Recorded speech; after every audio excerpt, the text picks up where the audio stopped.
할렐루야. 우리 반갑게 인사 나누겠습니다. 반갑습니다. 참 잘 오셨습니다. 네, 이제 살만하시죠? 네, 더위가 좀 물러가고 살만한 때가 됐는데 의미 있는 시간, 복된 시간으로 만드시길 축복합니다. 우리가 함께 읽은 오늘 본문 앞에는 4명의 친구들의 믿음 보시고 어느 중풍병자의 죄를 사하시며 병을 고쳐주신 우리 예수님의 사랑과 능력이 기록되어 있어요.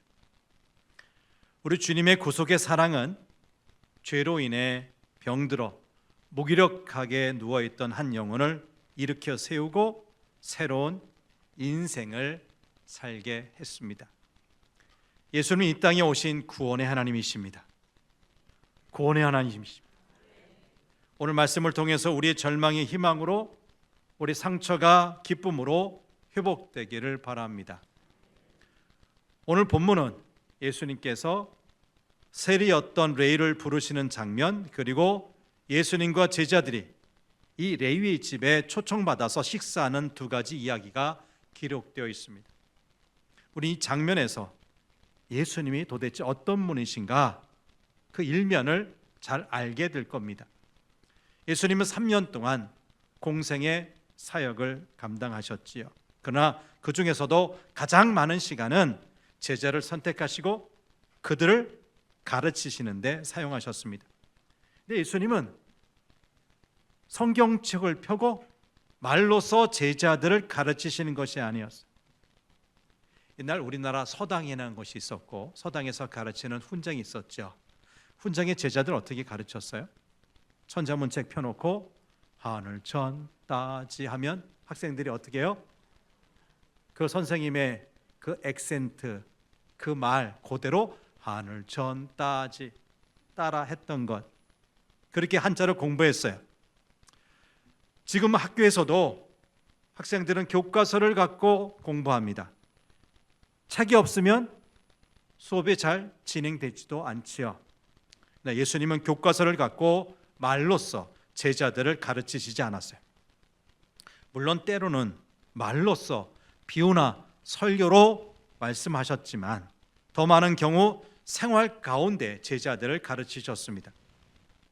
친히 제자들과 함께 다니시면서 자신이 무엇을 좋아하시는지 아니면 무엇을 싫어하시는지 보여주셨어요. 또 자신은 무엇을 위해 이 세상에 왔고 무엇을 위해 지금 살아가고 있는지 자연스럽게 보여주셨어요. 이 예수님께서 십자가를 지시고 자신의 사역을 완수하신 이후 교회는 바로 이런 산교육을 받았던 예수님의 제자들에 의해서 세계 곳곳으로 퍼져 나간 것입니다. 그러므로 이 12명의 제자들의 면면은 우리에게 아주 중요한 것을 가르쳐 줍니다. 오늘 본문에는 앞에 등장했던 중풍병자와는 아주 정반대인 세리 레위가 나옵니다. 본래 레위는 이스라엘 백성들에게 거룩한 이름이었죠. 레위는 야곱의 셋째 아들의 이름인데요, 그 후손인 레위 지파 사람들, 예루살렘 성전에서 제사하고 하나님을 섬기는 아주 영예스러운 일을 감당했습니다. 그러니까 레위는 하나님을 섬기는 거룩한 사람들을 지칭하는 이름이었던 겁니다.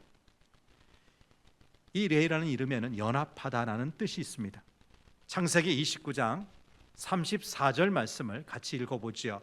시작. 그가 또 임신하여 아들을 낳고 이르되 내가 그에게 새 아들을 낳았으니 내 남편이 지금부터 나와 연합하리라고 그의 이름을 레위라 하였으며. 본래 야곱이라는 사람은 라헬이라는 사람을, 여인을 좋아했어요. 그런데 라헬의 아버지가 이 둘째 라헬을 그냥 야곱에게 선뜻 줄 수가 없었어요.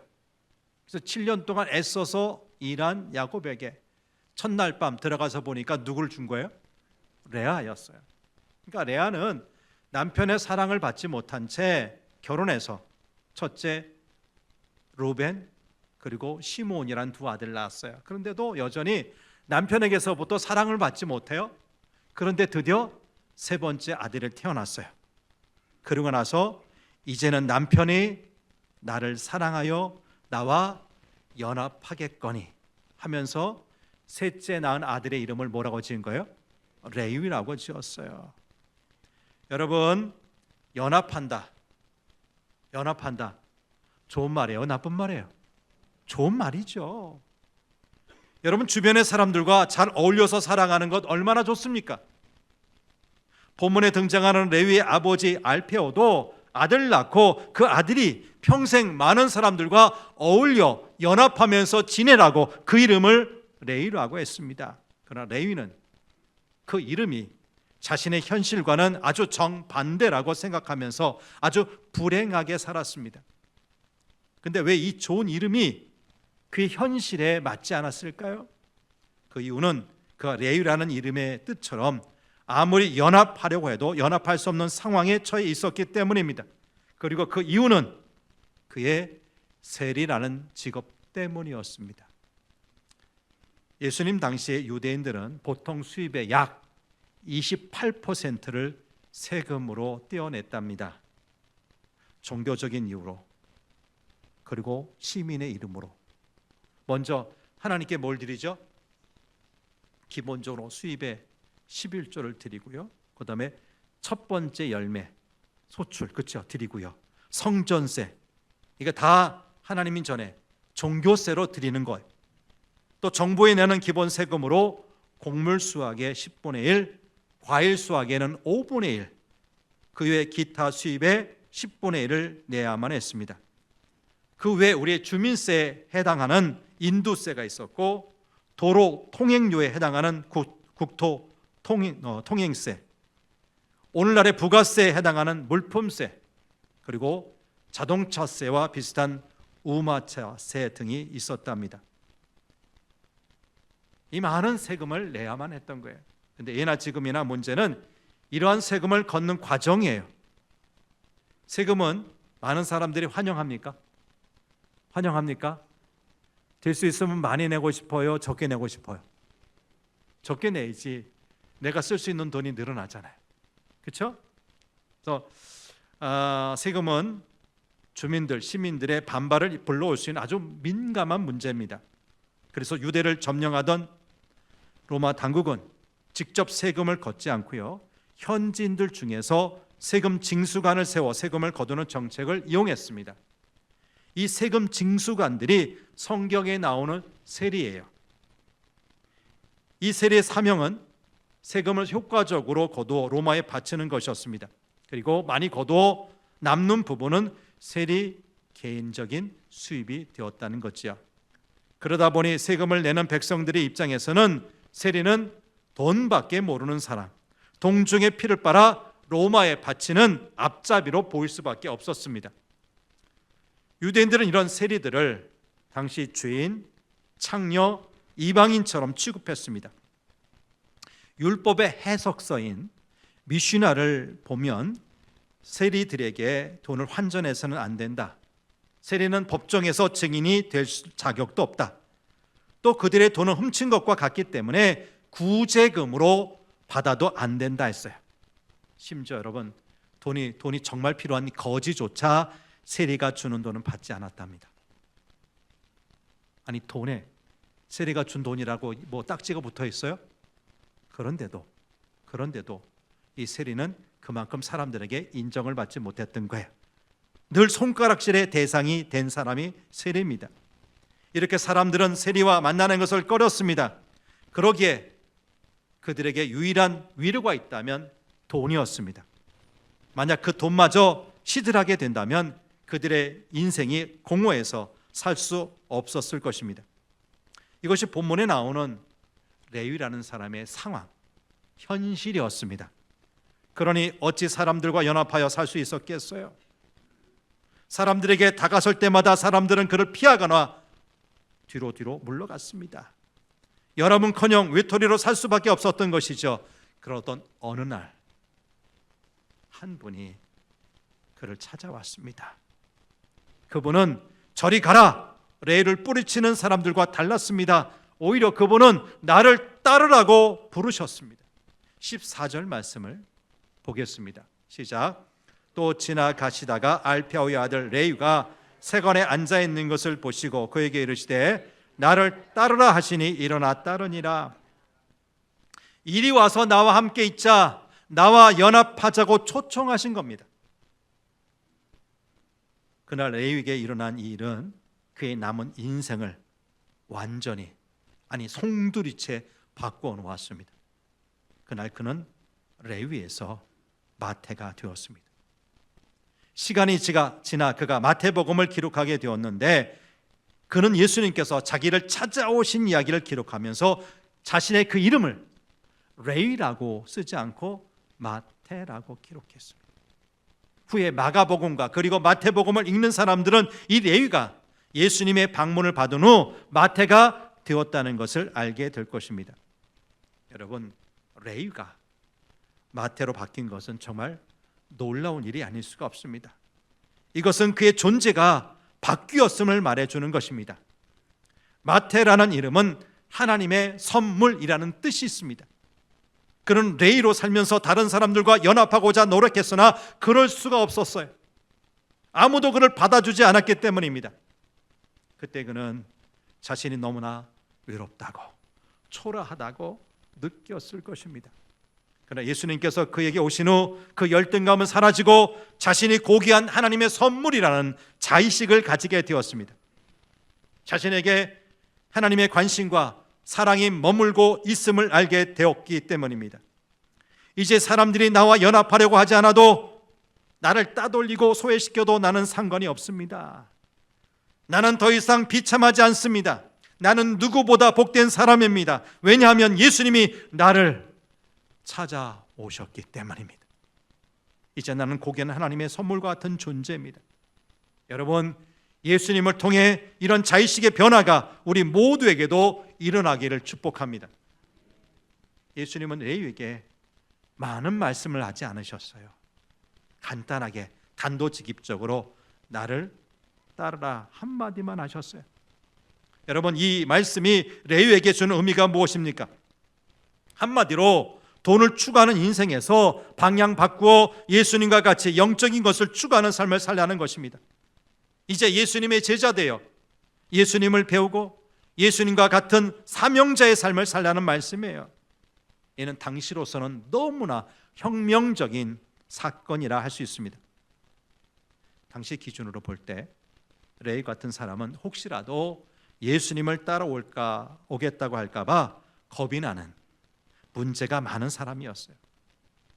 예수님의 입장에서 볼 때 레위가 먼저 예수님, 제가 이제 예수님을 따르겠습니다. 저를 제발 제자로 거둬 주십시오 라고 말하더라도 아소라 너만은 안 돼, 너는 안 돼 라고 말해야만 했습니다. 그만큼 레위는 예수님의 제자가 되기에는 자격이 없는 사람, 적합하지 않은 사람이었던 거지요. 근데 예수님은 그런 레위를 보시고 나를 따르라고 하셨습니다. 여러분, 예수님께서 이런 레위를 제자로 부르신 그 이유가, 그 뜻이 어디 있을까요? 무엇일까요? 첫째, 예수님은 이 레위를 죄의 권세에서 구원하기를 원하셨던 거예요. 뭘 원하셨다고요? 죄의 권세에서 구원하기를 원하셨다고요. 레위는 자기 욕심을 위해서 세리의 삶을 사는 것이 참 행복이 아님을 알았어요. 또한 그런 삶에서 떠나고자 하는 마음도 있었어요. 그러나 그는 동족들의 멸시와 천대를 받아가면서 때로는 양심과 인간성을 포기해가면서 살아온 그 삶 전체를 쉽게 떠날 수가 없었어요. 또한 돈 쓰는 재미, 죄악된 쾌락에서 쉽게 떠날 수도 없었어요. 예수님은 이런 그가 이제 예수님 안에서의 영광스러운 제사의 삶을 목표로 삼아 그 세리의 삶에서 탈출하도록 돕기 위해서 제자로 부르신 겁니다. 죄로 깊이 병들고 죄에 길들여진 그를 집중적으로 도우셔서 치료해 주시기 위해, 구원해 주시기 위해 부르셨다는 말씀입니다. 둘째, 예수님은 그를 영적인 지도자로 키우고자 소망하셨다는 겁니다. 무엇을 소망하셨다고요? 더 이상 동족의 피를 빨아먹고 사는 세리가 아닌 영적 지도자로 성장시키면 좋겠다. 키우기로 그렇게 소망하셨다는 거죠. 여러분, 나를 따르라는 말씀은 계속해서 따르라는 뜻으로 예수님의 제자로 초청하시는 말씀이에요. 이것은 헛된 삶을 추구하던 죄악된 삶을 회개하고 복음 믿고 예수님의 제자가 되라는 부르심의 음성이에요. 레이는 누가 보나 예수님의 제작감은 아니었어요. 이기심으로 깊이 병든 내면을 치료하고 제자로 키우기란 참으로 어려운 힘든 과정입니다. 차라리 은혜를 알고 말씀을 잘 듣는 중풍병자를 치료해서 제자로 부르시는 것이 나을 것 같습니다. 그러나 예수님은 세리 레위에게서 가능성을 보셨어요. 그의 내면의 병이 치료되고 인생의 방향만 잘 잡아준다면 위대한 지도자가 될 수 있음을 보셨어요. 레위는 한다면 하는 사람이었어요. 역경을 헤쳐나가는 근성이 있었던 사람입니다. 사실 레위는 능력이 많았지만 이 능력을 자기만을 위해 사용하는 데 문제가 있었던 사람 아닙니까? 예수님은 레위가 그의 능력을 주와 복음 역사를 위해서 쓰면 뛰어난 제자가 되고 성경 저술가가 될 것을 아셨습니다. 악착같이 돈을 긁어모으는 열심을 이제 생명을 살리는 데 사용하면 많은 열매를 맺을 것도 확신하셨습니다. 이처럼 예수님은 우리를 부르실 때 놀라운 소망과 비전을 가지고 부르신다는 거예요. 나도 나를 잘 알지 못하지만 예수님은 그런 나를 잘 알고 계세요. 나의 약점, 나의 장점, 나의 숨겨진 달란트까지 아세요. 그리고 약점은 감추시고 달란트는 개발시켜 주십니다. 여러분, 이러한 예수님이 부르신다면 우리는 모두 누구나 훌륭한 제자가 될 수 있습니다. 15절 말씀을 보시죠. 15절 시작. 그의 집에 앉아 잡수실 때에 많은 세리와 죄인들이 예수와 그의 제자들과 함께 앉았으니 이는 그러한 사람들이 많이 있어서 예수를 따름이로라. 예수님이 제자로 부르심을 받은 레이는 자신과 같은 죄인을 제자로 불러주신 은혜가 너무 감사해서 예수님은 물론 다른 제자들도 자신의 집으로 초청해서 식사 대접을 했어요. 이때 많은 세리와 죄인들도 주님께 함께 나왔어요. 그들은 레이를 만나주신 예수님께서 자신들도, 레이만이 아니라 자신들도 영접하실 것이라는 희망이 있었던 거죠. 정말 예수님은 그들을 다 영접하셨고 그들과 함께 식사를 하셨습니다. 너무나 거룩하신 하나님의 아들 예수님과 세리와 죄인들이 함께하는 이 식사는 그야말로 천국 잔치의 모형이 아닙니까? 죄 많은 곳에 은혜가 넘친다고 그들의 은혜로운 간증에 시간 가는 줄을 몰랐습니다. 회개와 결단이 넘쳤고 사랑과 은혜가 충만했습니다. 그런데 바리새인들과 서기관들이 어느새 이 잔치집 냄새를 맡고 거기에 나타났습니다. 그리고 예수님의 제자들에게 말합니다. 어찌하여 세리와 죄인들과 함께 먹는가? 그들은 공인된 죄인들과는 만나서는 안 된다, 상종해서는 안 된다는 규례를 만들었습니다. 그들은 세리와 죄인들에게는 소망을 두지 않았고 그들과 상종하지 않고 살았던 겁니다. 오직 판단과 정죄의 눈으로 그들을 사회에서 소외시키려고만 했습니다. 그러나 예수님은 백성들의 목자로서 죄 가운데 사는 자들을 도와야 할 바리새인과 서기관들이 너무나 사랑 없는 율법적인 존재가 되어버린 것으로 인해 마음이 아프셨습니다. 그래서 예수님은 세리와 죄인들을 정죄하거나 포기하지 않고 왜 소망 가운데 이들을 영접하고 그들과 함께 식사하는지 그 이유를 설명해 주셨습니다. 오늘 본문 마지막 17절 말씀을 같이 읽겠습니다. 시작.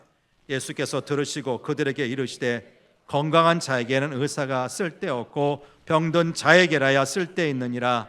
나는 의인을 부르러 온 것이 아니요 죄인을 부르러 왔노라 하시니라.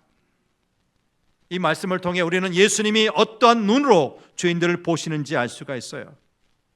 예수님은 영적 의사로서 죄인들을 병든 자로 보신 거지요. 의사가 뭡니까? 병든 자들을 존재하는 사람들. 의사는 병든 자들을 판단하거나 정죄하지 않습니다. 만약 의사가 당신 어쩌다가 이런 병이 걸렸습니까? 하면서 병자를 판단하고 정죄한다면 그는 더 이상 의사가 아닙니다. 진짜 의사는 병으로 인해 고통받고 몸을 못 쓰게 된 병자를 보면서 불쌍히 여기고 병을 고쳐주면 이 사람도 건강하게 될 것이라는 소망을 갖습니다. 능력이 있는 의사일수록 다른 의사가 포기한 불치의 환자라도 포기하지 않고 살려내려고 합니다. 감기 환자, 보약 환자만 찾는다면 그는 결코 유능한 의사라고 할 수가 없습니다. 예수님은 병든 죄인들을 구원하시기 위해 영적 의사로 오셨습니다. 예수님은 가장 능력 있는 유능한 의사이십니다. 예수님에게는 못 고칠 병이 없습니다. 어떠한 중증 환자라도 믿음으로 나오는 자는 병을 깨끗이 고쳐주시고 새로운 삶을 살게 하십니다. 만약 예수님이 건강한 의를 위해서만 이 땅에 오셨다면 여기 이 자리에, 예배 자리에 있을 사람 하나도 없을 것입니다. 왜냐하면 우리는 모두 건강치 못한 죄인들이기 때문입니다. 우리는 하나님보다 자신을 사랑한 죄를 비롯해서 이기심, 교만, 정욕, 불신, 안일, 탐욕, 이 시기심이라는 깊은 병에 걸려 있는 사람들입니다. 예수님은 건강한 의인을 부르러 오신 것이 아니라 우리 같은 죄인을 부르러 오셨다고 했어요. 건강한 의인이 아닌 병든 죄인을 부르러 오신 예수님을 찬양합니다. 이 시간 우리의 병든 마음을 인정하고 주님 앞에 나아가 온전히 치료받을 수 있기를 바랍니다. 그리고 다시 독수리 날개를 쳐서 창공을 오르듯 활기찬 청년의 삶을 살 수 있기를 축복합니다. 근데 여러분, 예수님은 단순히 능력이 많으시기 때문에 그렇게 하시는 것이 아니에요. 예수님은 병을 치료하는 특효약을 가지고 계세요. 그것은 바로 사랑과 소망이라는 묘약입니다. 어떤 부담스러운 환자일지라도 불쌍히 여기시고 살려내신다는 그 소망을 끊지 않으십니다. 여러분, 의사가 환자에게 소망을 끊으면 더 이상 살 수 없겠다, 불가능하겠다, 소망을 끊어버리면 그 순간 환자는 죽게 됩니다. 그런데 예수님은 끝까지 소망을 끊지 않으시고 사랑의 약으로 치료해 주십니다. 우리가 훌륭한 영적 의사가 되기 위해서는 무엇보다 이렇게 명의가 되시는 예수님을 잘 배워야 합니다. 그러려면 예수님과 같이 내가 영적인 의사로 부르심을 받았다는 거룩한 소명의식이 있어야 할 것입니다. 이처럼 자신을 영적인 의사라고 인식할 때 병든 영혼들을 부담스러워하지 않고 남의 도움 없으면 죽을 수밖에 없는 자들을 도와줄 수가 있습니다. 자신의 능력 없음을 탓하지 않고 사랑과 소망의 약으로 병을 치료해 주는 것이죠. 말씀을 정리합니다. 우리는 지금까지 많은 편견을 가지고 살고 있고 앞으로도 살 것입니다. 오랜 전통과 인습에 매여서 살거나 내 입장, 내가 속한 집단의 관점에서 사람을 보고 판단하며 사는 것이요. 그러나 예수님은 그것을 깨뜨리시고 당시 죄인의 대명사로 인정할 수밖에 없었던 레위를 보셨어요. 그리고 그 안에 잠재있는 가능성을 보셨어요. 예수님은 레위를 보시면서 전도자 마태를 보신 겁니다. 이 마태는 아마도 예수님을 만난 다음 예수님께서 지어주신 새 이름일 겁니다. 마태라는 이름에는 하나님의 선물이라는 뜻이 있다고 했죠. 예수님은 레위 안에 있는 전도자로서 하나님의 말씀을 기록할 자로서의 마태 미래를 보신 것입니다. 실제로 이 레위는 마태가 되어서 복음서 중에 우리가 첫 번째로 만나는 마태 복음을 기록했습니다. 또한 그는 주님의 12제자 중 한 사람이 되어서 생명 걸고 복음을 전하다가 마침내 순교했습니다. 만약 예수님께서 당시 인습과 편견 속에 세례는 절대 자신의 제자가 될 수 없다고 하셨다면 레위는 평생 죄인으로 살다가 그렇게 죽었을 겁니다. 하지만 예수님은 이 세리 레위를 당신의 제자로서 수많은 영혼을 구원할 자로서의 미래를 보셨던 거죠. 여러분, 우리 믿음의 사람들은 바로 주님께서 레위를 보셨던 것처럼 그런 안목과 그런 미래지향적인 생각을 가지고 세상과 사람들을 바라보아야 합니다. 다음으로 우리가 생각할 것은 우리 주님께서 그를 보시고 레이를 보시고 인정만 하신 것이 아니라 그를 초청해 주셨다는 거예요. 나를 따르라고 초청해 주셨다고요. 여러분, 사람이 제일 행복한 때가 언제입니까? 나라는 존재를 알아주는 사람을 만날 때가 아닌가 싶어요. 직장 생활이 행복할 때는 나의 능력을 인정해 주는 윗사람을 만날 때입니다. 지금 당장은 좀 부족해 보여도 야, 정말 잘한다, 너 가능성 있다, 다시 한번 해봐라, 이렇게 사장이나 상사가 나를 알아주고 인정해주고 기다려줄 때 그 회사 위에서 평생 못 맞춰 일할 수 있는 것 아니겠냐 하는 거죠. 여러분, 예수님을 바로 만나면 우리 인생이 달라집니다. 이 예수님 꼭 만나시기를 축복합니다. 예수님 레이를 인정해 주시고 나를 따르라고 하셨습니다. 그러자 그는 세관의 자리에서 일어나 예수님을 따랐습니다. 여러분, 결단은 간단합니다. 복잡하지 않습니다. 예수님이 레위를 나를 따르라 불러주셨을 때, 예수님이 그를 인정하고 알아주셨을 때 그는 다른 얘기하지 않았습니다. 일어나 따르니라 곧 결단했다는 것입니다. 누가복음 20장 17절에서 예수님 말씀하세요. 건축자들의 버린 돌이 모퉁이의 머릿돌이 되었느니라. 당시 사람들은 예수님을 버렸어요. 당시 관습과 전통도 예수님을 버렸어요. 근데 하나님은 그 버려진 돌을 모퉁이의 머릿돌이 되게 하셨어요. 가장 빛나게, 가장 중요하게, 가장 소중하게 사용하셨어요. 이제 예수님은 당시 버려진 돌 같던 그런 존재 같던 레위를 부르시고 그의 집에서 먹고 마셨어요. 당시 바리새인과 서기관들은 이런 예수님 보고 제자들에게 항의하지요. 16절 하반절 말씀을 같이 봅니다. 시작. 어찌하여 세리 및 죄인들과 함께 먹는가? 예수, 당신에게는 다른 친구 없어? 좀 똑똑하고 사회적으로 유망하고 인정받는 그런 사람들 없어? 겨우 세리들과 죄인들과 먹고 마시오? 만약 이때 예수님이 긴장하시고 내가 이 나라와 이 제도 속에서 인정을 받지 못하면 앞으로 회당에서 가르치지도 못할 것이고 앞으로 이들에게 복음을 증거하지도 못할지도 모르겠다. 아니면 이 사회 기득권층인 저 바리새인과 서기관들의 인정을 받지 못하면 내가 굉장히 어려움을 당할지도 모르겠다.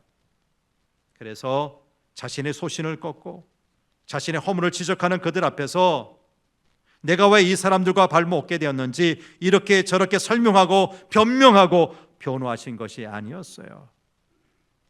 성도 여러분, 예수님은 건강한 사람이 아닌 병든 사람을 위해서, 의인이 아닌 죄인을 위해서 오셨다고 분명히 말씀하셨습니다. 오늘 우리는 모두 치료받아야 할 환자들입니다. 주님은 상한 심령을 가진 자들에게 내게로 오라, 내가 너희를 쉬게 하리라고 하셨습니다. 죄인임을 인정하는 사람들에게 내 죄 사함을 받았느니라고 하셨습니다. 중풍병자도 그의 육신의 질병보다 먼저 죄의 문제를 해결해 주셨습니다. 결국 교회라는 믿음의 공동체는 자신의 부족함을 인정하고 새로워지기를 원하는 주의 백성들이 모인 공동체입니다. 세상은 죄인이라고 쳐다보지도 말라고 법으로 정하여 멸시하지만 주님은 세리와 죄인들을 부르셨고 그들과 함께 있기를 좋아하셨습니다. 우리 모두 이런 우리 주님을 닮아 우리의 시각, 우리의 발길도 달라지기를 축복합니다. 세상이 질시하고 손가락질하는 그들에게 다가가 그들의 친구가 되고 위로자가 되고 그들의 미래를 찾아주는 동반자가 되기를 바랍니다. 우리 주변에는 병든 사람들로 넘쳐나고 있습니다. 여러분, 육신의 병, 육체적인 질병은 병원에 가면 되지만 영혼의 병은 세상 어디에서도 고침받을 수가 없습니다. 이 병은 복음을 통해 회개의 역사가 일어나야 낫기 때문입니다. 그런데 이들을 위해 영적 의사로 부르심을 받은 소명 의식이 있는 사람 찾아봐도 별로 없습니다. 그들의 병을 정죄하는 사람은 많지만 그 병이 바로 내 탓이요, 내가 해결해 주어야 한다고 믿으며 그들을 영접하고 치료하는 사람은 드물다는 것입니다. 하나님은 우리를 이 시대에 영적 의사로 부르셨습니다. 그리고 길을 잃고 헤매는 양들을 우리에게 맡기셨습니다.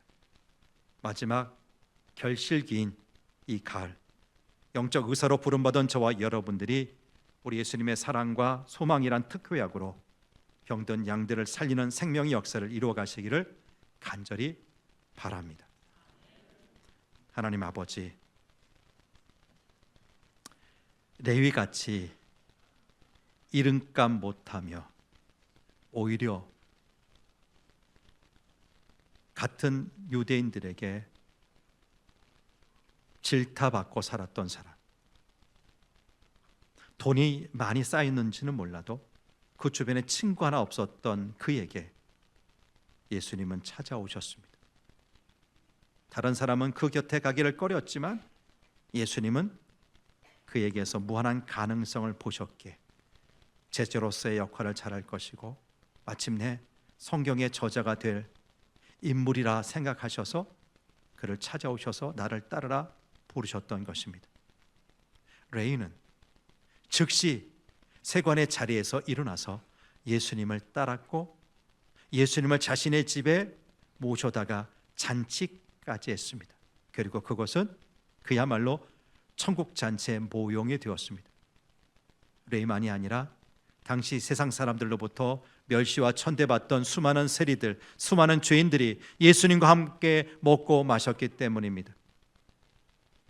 그때로부터 레이는 마태로 바뀌었고 하나님께서, 우리 주님께서 기대하셨던 놀라운 역사를 이루어 갔습니다. 주님, 이 귀한 변화의 역사가 우리 성도교회를 통해서 이루어지기를 원합니다. 지금까지 이름값 못하고 레이처럼 살던 우리가 주님을 만나 하나님의 선물과 같은 마태라는 이름을 얻게 하여 주시옵소서. 그리고 그 이름에 걸맞게 예수님의 제자로 살게 하여 주옵소서. 겨우 나만 잘 먹고 잘 살면 된다는 좁은 생각 가지고 살게 하지 않게 하시고, 내가 행복하기 위해서는 주변에 많은 사람들이 주님을 만나고 그 안에서 우리가 함께 주의 말씀을 나누고 사랑을 나누고 소망을 나누는 그 삶이야말로 정말 천국의 삶이라는 것을 우리가 알게 되었사오니 그 일에 우리 모두가 기쁨으로 참여하는 복된 사람들 되게 도와주옵소서. 레이를 부르시고 이 시대 우리를 부르시는 우리 구주 예수님 이름으로 기도하옵나이다. 아멘.